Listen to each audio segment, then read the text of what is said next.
Marc Alban. Il aurait pu mettre la pédale douce, mais non. 5e victoire d'étape hier pour Tadej Pogačar sur le Tour de France. Et oui, le Slovène enfonce le clou. Nul doute que ce sera lui tout à l'heure qui sera sacré sur la promenade des Anglais pour l'arrivée du Tour de France.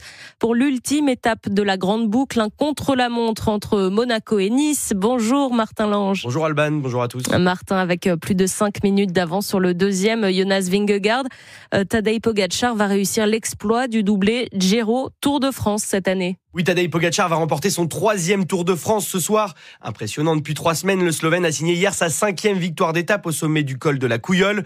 Presque sans le vouloir, puisqu'il a profité du travail de ses adversaires. D'abord Remco Evenepoel, puis Jonas Vingegaard, le Danois qui l'a déposé à 150 mètres de la ligne. L'autre grand bonhomme de cette 20e étape, c'est Romain Bardet. L'Auvergnat dispute son dernier Tour de France. Et bien, sa dernière étape en ligne, il l'a passé à l'avant, repris à moins de 5 km de l'arrivée par Pogačar et Vingegaard.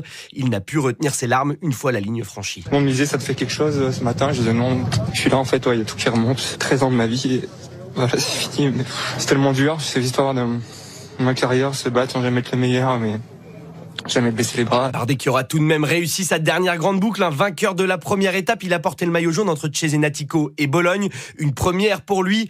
Comme Pogačar, il devrait être accueilli en héros ce soir sur la promenade des Anglais. Et on suivra ça de très près. Merci beaucoup Martin Lange.